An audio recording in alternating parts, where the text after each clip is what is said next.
ትራምፕ በኔታንያሁ ተታለዋል። ሰበር ዜና ነው። የኢራን አፈ ጉባኤ ናቸው ይሄን ያሉት። በኳታር ለምትገኙ ኢትዮጵያውያን የኳታር መንግስት አሁን ያቀረበው የጥንቃቄ መልእክት ይዤላችኋለሁ።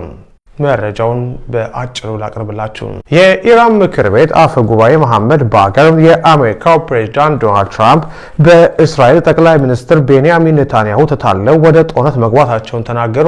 ተታለዋል ለምትሉ ወይም አልታለሉ ለምትሉ ኮሜንት ላይ ጻፉልን። ዜናውን እቀጥላለሁ። አፈ ጉባኤው አሜሪካና እስራኤል የገቡበት ጦርነት እስኪጸጥታቸው ድረስ ውጊያው ተጠናክሮ እንደሚቀጥል ዝተዋል። ጋባሊፍ በማህበራዊ ትስስር ገጻቸው ባሰፈሩት መልእክት ትራምፕ ጦርነቱን እንዲጀምሩ በኔታንያሁ የተታለሉ መሆናቸውንና አሁን ላይም በእሳቸው ሙሉ ቁጥጥር ስር ሆነው እየተንቀሳቀሱ እንደሚገኙ ገልጸዋል።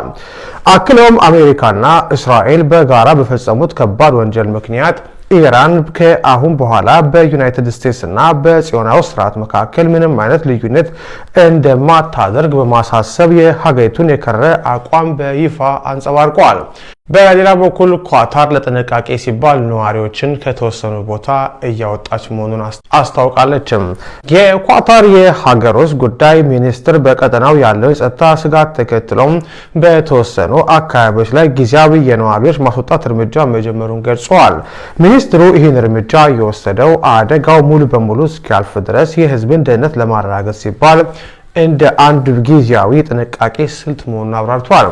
የሀገር ውስጥ ጉዳይ ሚኒስትሩ ባወጣው መግለጫ የሀገሪቱ ነዋሪዎች ባልተረጋገጡ ወሬዎች እንዳይደናበሩ አሳስበዋል። በመሆኑም ሁሉም ሰው ትክክለኛ መረጃ ለማግኘት ይፋዊ የሆኑ የመንግስት የመረጃ ምንጮችን ብቻ እንዲከታተልና የሚወጡ መመሪያዎችንም በጥብቅ እንዲተገብር ጥሪ አቅርቧል። በኳታር ያላችሁ ኢትዮጵያውያን ሰምታችኋል።